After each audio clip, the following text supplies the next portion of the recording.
Hello and welcome to another episode of the Troy Francis podcast with me, your host, Troy Francis, coming at you from London town, from a slightly grey and overcast London. We had a freak heat wave that lasted for about a week or maybe more with some very hot weather. Got up to 34 degrees, I think even 37 in some areas at one point. It's pretty awesome. And now it's all got a bit crap and it's dark and a bit gloomy and less warm or a bit kind of muggy. So the worst kind of weather really, or one of the worst kinds of weather.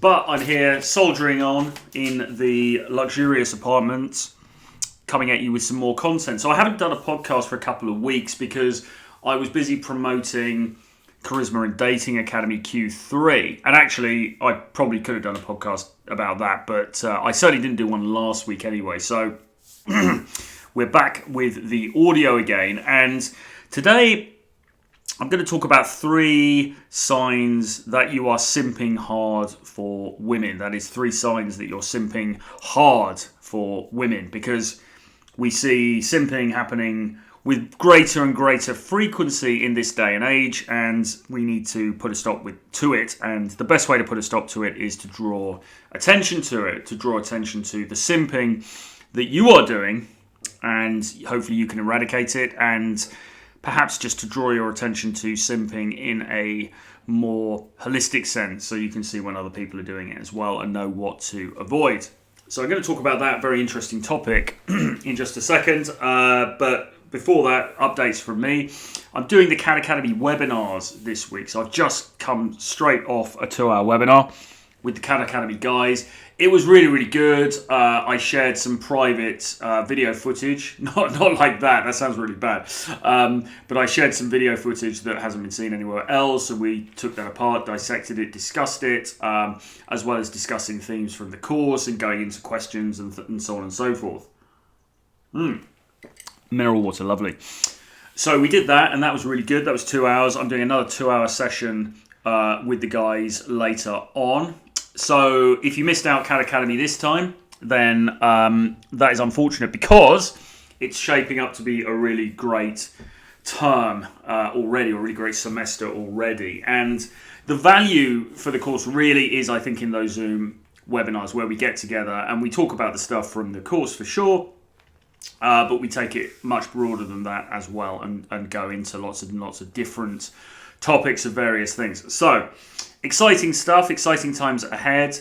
As I say, if you missed out this time, then, just look out and maybe doing something later in the year. But aside from that, I'm obviously very busy with that. I'm doing this podcast now. I need to get to the gym to kind of get my lifting on. Now that that restriction has been eased here.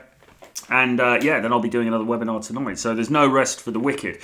So I'm doing this podcast now, and then in terms of the YouTube channel, I'm undecided yet whether to shoot some short coaching videos to put up or whether to do some live streams. And I will possibly do some coaching videos, but I need to decide. So just watch the channel. And by the way, if you're listening to this on YouTube, then please do hit subscribe to the channel and hit the notifications bell so you're made aware when I put new stuff out. And if you're listening to this on a different platform like SoundCloud or iTunes, then please also go over to my YouTube channel and subscribe over there, because that is where I'm putting out the bulk of my content at the moment, and it's really important that I push the numbers there, so it really helps me to keep the show on the road. So I'd really, really appreciate it if you're able to go over and hit that subscribe button and press that notifications bell. That really would be wonderful.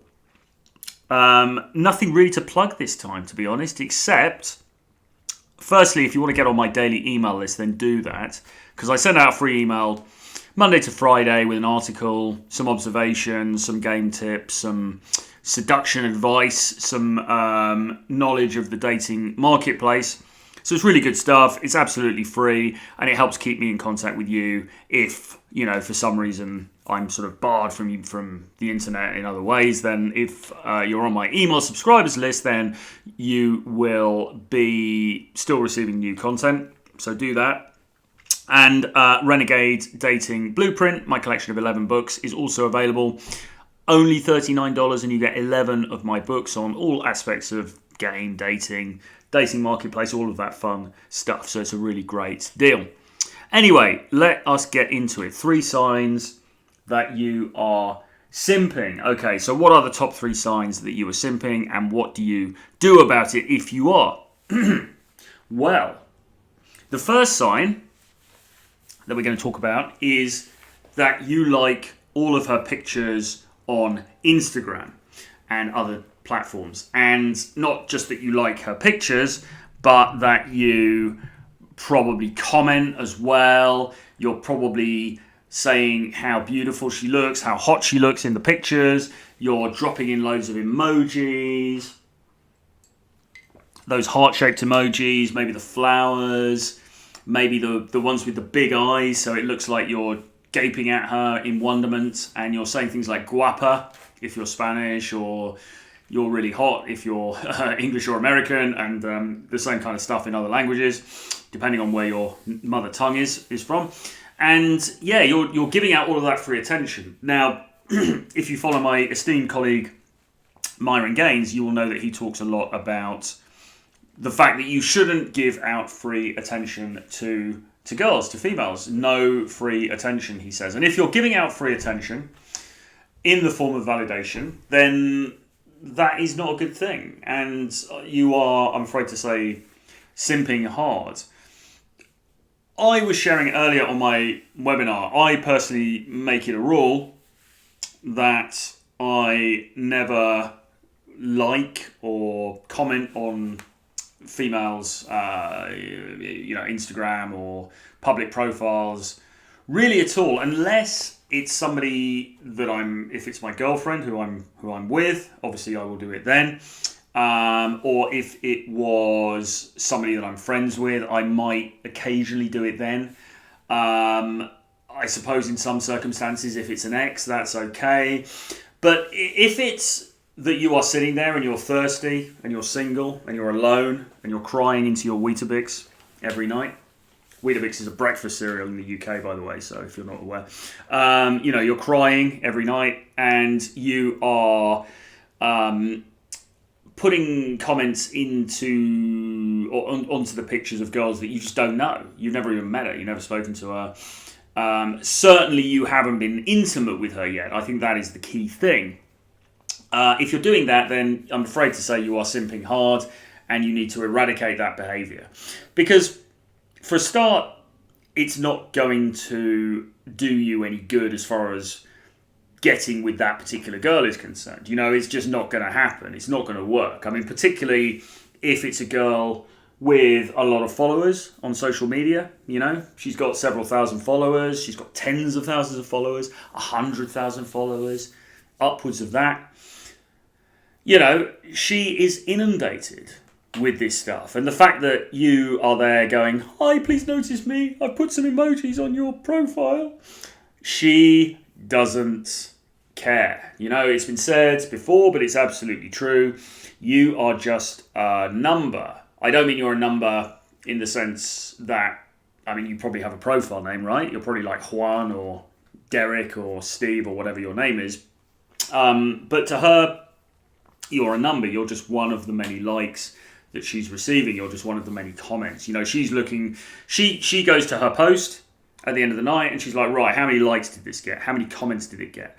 She's looking at those metrics. She is not wasting her time scrolling through going, oh, look, Bob 13479 from Wyoming said that I look really pretty. That's so nice of him. I need to DM him and maybe we can meet up and have sex. That has never happened in the history of the world, in the history of social media, and it will never happen in the history of the world or the history of social media. Because guess what? That girl whose photo you liked, she's there with her bad boy boyfriend, getting hot and heavy on the couch. And if she has a spare moment between that and them recovering in a sweaty post-coital haze and sticking the Netflix on, she might pick up her phone and flip through, and she's going to just check, those numbers. How many likes, how many followers. She's not going to look at your message, And even if she does see your message, the very, very best that you're going to get is she might throw you a like. She might like your comment in return, or she might, and so what? And even if she replies, even if she says thanks, or that's cute, or she puts a smiley face or a heart or something, what does that really matter? Where does that get you? It doesn't. You might get a brief dopamine hit, but it's meaningless. It doesn't get you anywhere. Because what you actually want is to meet that girl, to be together with that girl, to sleep with her, to hold her close to you in the night, all of those things. And that, I'm afraid to say, just isn't going to happen. It's not going to happen through social media unless it happens that you are an influencer yourself. If you perhaps have a big following on social media, and maybe you've got some great pics and all of those things, and a blue check mark, for example, maybe that's gonna make her pay attention. But even then, it's not guaranteed. But if you've got that status, then sure, you might have a chance. But if you have that, then I doubt that you are the sort of person that this particular episode is aimed at, because you are not the sort of person who's going to be simping hard, because you are on the inside. You're not, and most simping is undertaken by dudes who are sort of outside the window, outside the building, looking in. They've got their noses pressed up against the glass of the dating marketplace, of the Elysian fields, of the sexual nirvana that happens in the top 20%. These are the dudes who are outside of that, and they're looking in, hoping to become a part of it, just praying and wishing that they can get a look in. The guys who are inside, they're not simping because, firstly, they know the rules of the game, and secondly, they don't kind of have to, because they're already getting what they want and what they need. So yeah, it's and listen, even if you are on the outside and your nose is pressed up against the window, you don't want to advertise that. You don't want to advertise that point. You don't want to make other people aware of it. It's better to keep your cards close to your chest. Given that the outcome of you doing this stuff is going to be zero anyway, the fact that you like her post, the fact that you say she looks cute when she puts up a new bikini shot or something, is not going to make a damn bit of difference to your real life success with her anyway, then you might as well just not do it. Now, you might think, well, at least if I do something, she might notice me, so it's better to do something than nothing. And, in other circumstances, I might agree with that, because I do often think it's better to do something than nothing. But in this particular case, it is better to do nothing, because it's just not going to get you what you want, okay? So don't be putting likes on her pictures. Don't be putting emojis or cheesy comments and things in her on her posts. It's just not worth it. And the other thing as well is you have to think about what this is doing to you psychologically, what this is, the effect that this is having on your mindset. Because what you're effectively doing is you're pedestalizing women. You are pedestalizing these girls who put these pictures onto social media, and you're telling yourself that they are better than you, and you are positioning yourself as the beggar and her as the monarch who may or may not deign to throw a penny in your direction from the carriage, right? And that is not a good frame to have. That is a dismal frame that puts you in the position of the beggar, the pleb, the peasant.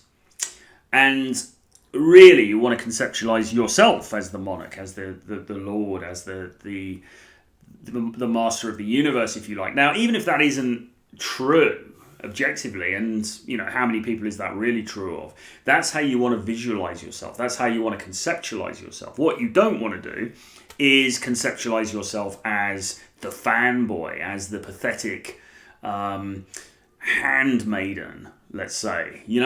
Wringing his hands, just hoping for a scrap of attention. It's so pathetic. It's so pathetic, That's not how you want to think about yourself. It would be better, even if you get no girls at all for the rest of your life, it is better not to fall into that frame and just accept your fate like a man. Be strong about it. Be like, listen, I'm not getting anything here, and you know what? That's okay, because I'm not going to debase myself like an idiot. Particularly when that self-debasement is not going to lead to anything anyway. So don't do it. Don't put likes. Don't just put stupid comments and crap like that. It doesn't help you. If she notices you at all, she's laughing at you. She's certainly not going to get intimate with you. It's just not going to happen. So just don't do it. It's very silly, and it doesn't get you anywhere further in your aim to get a nice girlfriend or to have sex or whatever it is that you want. So number 2, what is the second sign that you are simping hard for women? Okay, so this one is along the same lines but a little bit different. And this is if you are messaging her more than she is messaging you. Okay? If you're messaging her more than she's messaging you, then that says some very bad things about the frame of the interaction, okay? And you want to avoid it at all costs. So in this particular scenario, we are a little bit more advanced than the first one, in the sense that with the first one, really I'm just talking about the dude who hasn't even got any buy-in with this girl at all, and he's just posting on her social media. With this, you are maybe dating her. It's at least probably someone you know. It's at least a girl you probably actually met, or it might not be. It might be a girl that you met on a dating app, but at least there is some sort of reciprocation here, because she is messaging you back. It might even be that you've slept with her and you're in a situation with her. Like maybe you're sleeping together regularly. So it goes all the way up to that. But regardless of where you are on the scale, like whether you've just met on Tinder or whether it's somebody you've met for one date and you're trying to move things on to the next phase, or if it's a girl that you are actually having sex with and being intimate with, in all cases, you want to avoid messaging more than her. Why is that? Well, for a start, if you're messaging her too much, then that implies, quite strongly, depending on how much you message, I suppose, but quite strongly, that you haven't got very much else going on. Because if you did have other stuff going on, guess what? You wouldn't have time to message her all the time because you'd be busy, all right? And what is it that women want? Well, they want guys who kind of got their shit together. They want guys who have stuff going on. They want guys who don't need them too much. Why is that? It's because there's this funny little facet of human nature which states that we want the things that we can't quite grab onto. We want things that are just a little bit out of our reach. And if you are too easy for her, if you are too within her grasp, then that kind of doesn't say very good things about you, because it implies that you don't have a lot going on in your life and that you're needy. And both of those are very, very unattractive traits, okay? Now, you might say, well, hang on a minute, Troy. Surely you're being a little bit over-dramatic here, right? We're only talking about sending bloody messages on to her on my phone. I mean, does it really say that much if I'm messaging her? Well, unfortunately, yes, it does. And particularly as well in this day and age where a lot of your communication in the early stages and even later on is going to be conducted via message. So probably like a platform like WhatsApp, for example. A lot of the communication between you two, you and this girl, whether you're dating her or you haven't really got to that stage yet, is going to happen by WhatsApp. And so really her perception of you is going to be governed by what happens on that messaging platform. And it's going to be down to partly what you say within the messages you send themselves, but it's also going to some extent, be predicated on things like the frequency of those messages and things like how long they are compared to hers and how much effort you seem to be putting into them compared to her, and things like this, and how fast you reply and how quickly you check her messages, and all of these little things that seem so petty and so stupid, and in a way they are petty and stupid, but this is kind of the world we live in, and people will notice these things. So if, for example, you are somebody who, as soon as she messages you, you've read that message, she gets that read receipt. As soon as the message comes through, bang, you're on there. Your phone, it lights up. Steve is online. And then you go and read her messages. That is going to suggest to her that you are desperate to get her messages, okay? And you might think, well, that's nice because it shows that I care. But it really isn't, because she's going to think subconsciously, well, hasn't Steve kind of got anything else on? Hasn't he got anything else to think about? Rather than just, if I'm going to send him some lame message, Because remember as well, many of us tend to be low self-esteem, and so we don't really value people, unfortunately, who show us a lot of attention. We think, well, I'm low value, so if this person is showing me all this attention, then what's up with them? They must be low value as well, because why would they waste time on someone like me? This is what she's thinking. So it's counterproductive, And then if you reply to her, but say she sends you like a 2-line message, sort of like, oh, it was a tough day at work today, so glad I'm home, sprawled on the sofa. And then you come back and you send 2 big paragraphs like, oh my God, I'm so sorry to hear that. That's really irksome. Isn't modern life rubbish? I find the modern workplace so tiring, but there are certain things you can do. For example, how about trying yoga, or have you tried Pilates, or blah, blah, blah, blah, blah. And you go on for like 2 really long paragraphs. Then you've invested a lot more than she has. And again, that's not an impression of you that's going to turn her on. Because she wants to be chasing you. She wants the guy that she can't quite get.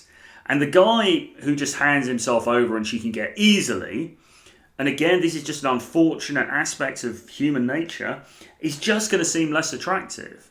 That's just how it is. How something you can get really easily, you just don't value it that much, We say this sometimes actually in content creation, because you can put out a free course or a free book, an ebook or something, and the content could be amazing. The content could be fantastic. It could be the best stuff you've ever come out with. But if you put it out free, people are just kind of like, oh yeah, whatever, If you charge them $500, then they're all over it. They're like, wow, this is gold. This stuff is serious stuff. This is gold. I need to pay serious attention to this. And the reason that happens is because of perception. You could put the same content for free and you could charge $500 for it. And you can bet your life that the people who paid $500 for it would take it much more seriously and would implement it in a much better way than the people who got it for free. Because that's just how we are. We value things that are less accessible to us. And so you need to be less accessible for her. You need to not give of yourself too freely. You need to keep yourself a little bit aloof, a little bit removed from the situation. So don't message her too much. Don't message certainly more than she messages you. She should be doing the running in this situation, not you. And then number 3, the third sign that you are simping too hard for women is that you put her above your mission. And we always end up on this show talking about your mission and the importance thereof. That is to say, have something going on in your life that is more significant to you than the girls that you are with or the girls that you want to be with or whatever. This thing, whatever it is, whether it's building a business or writing a book or becoming a world-class YouTuber or podcaster or, becoming a great athlete, whatever it is, that is more important to you than her or than any girl, okay? And that's the message you need to be communicating at all times by your words, but more importantly by your actions. And so when you put her above your mission, then that sends a very bad statement as well. And this might be something as simple as, you said you were going to work and then she's having a party for some friends and she asks you to come, and so you immediately drop the work and you go to the party with the friends. You're making yourself too available. You're making it too easy for her, and you're clearly somebody who you are, and this is in the basest sort of interpretation that she might make subconsciously, you are so desperate for female attention that you will do anything, including go against your own better interests, in order to be with her, in order to be intimate with her. And again, they're all symptoms of the same thing. They're all symptoms that you are needy and therefore you are easy for her to access. And as I've been saying through this whole thing, what she values, and actually what people in general value most, are those things, those people, those experiences that can't be had too easily. I mean, imagine going to a restaurant where it's really, really difficult to get a booking. Like in American Psycho, when they talk about Dorsia, and Dorsia, you can't get a reservation for weeks because it's booked up with all these celebrities and famous people and rich people and stuff and so on. And it's almost impossible to get a reservation there. So you imagine a restaurant like that, and then you get the booking. Finally, you manage to get a slot, and you go to the restaurant, and you get dressed up, and you're really excited about it, and you're checking out the menus online beforehand, and you're wondering what you're going to eat, and who you might see there, and all of these different things. Compare that to going down to your local Burger King and then just walking in and buying a meal and sitting down and eating it, staring out the window. I mean, yes, of course there will be a difference in the quality of food probably, but beyond that, one of those situations is aspirational because it's not easy to get, because there are obstacles in the way of you having that experience. And so when you have that experience, it's really exciting and it's really cool, and it's something that you treasure and you remember. When you just walk into Burger King and rock up to the counter and order your Whopper meal or whatever it is, you don't value that because it's too easy. It's very, very easy, okay? So you want to be the Dorsia of guys. You want to be the expensive, exclusive restaurant. You don't want to be the local Burger King, basically. So in all of these different factors, when you are simping hard, what it kind of comes down to in the end is that you are making yourself too available, and that is communicating that you are low status, because if you were high status, you just wouldn't be that available to her, okay? So with all of these different things, you have to remember that, or you have to at least act like you aren't that accessible. You aren't that easy to get. You aren't that simple to work out. There is more to you than just some chump who's going to throw her likes or message her all day and all night or forego doing other stuff in order to be with her. It's just not like that. You are a guy who has stuff going on, who is busy, who is pre-selected by others, and who isn't just going to fall into her frame so easily. And so if you stop doing those three things, if you stop liking her pictures on Instagram, if you stop messaging her more than she messages you, and if you stop putting your mission below spending time with her, then you will be much less of a simp, and you will see your results really start to fly, because you make these mistakes and you're not communicating anything very good about yourself. And in today's dating market, you need to position yourself as having value. And if you do these kinds of things, then you're communicating the opposite. And there's a lot of competition out there, man. And, you know, you want to give yourself the best possible opportunity that you can. Okay, so I will leave it there for now. As I said, please do subscribe to my YouTube channel and hit the notifications bell. Please do join my free daily email list. There's a link to it in the description for this show. You get a free article from me Monday to Friday, as well as offers and news and different things like that. And grab, if you don't have it already, Renegade Dating Blueprint, which is a collection of 11 of my books, including 7 Laws of Seduction, Text Game Mastery, Still in the Game, and so on and so forth. It's only $39. The value is $250, so it's an amazing deal. Snap that out while stocks last. The link is below. I will see you guys again very soon. Bye-bye.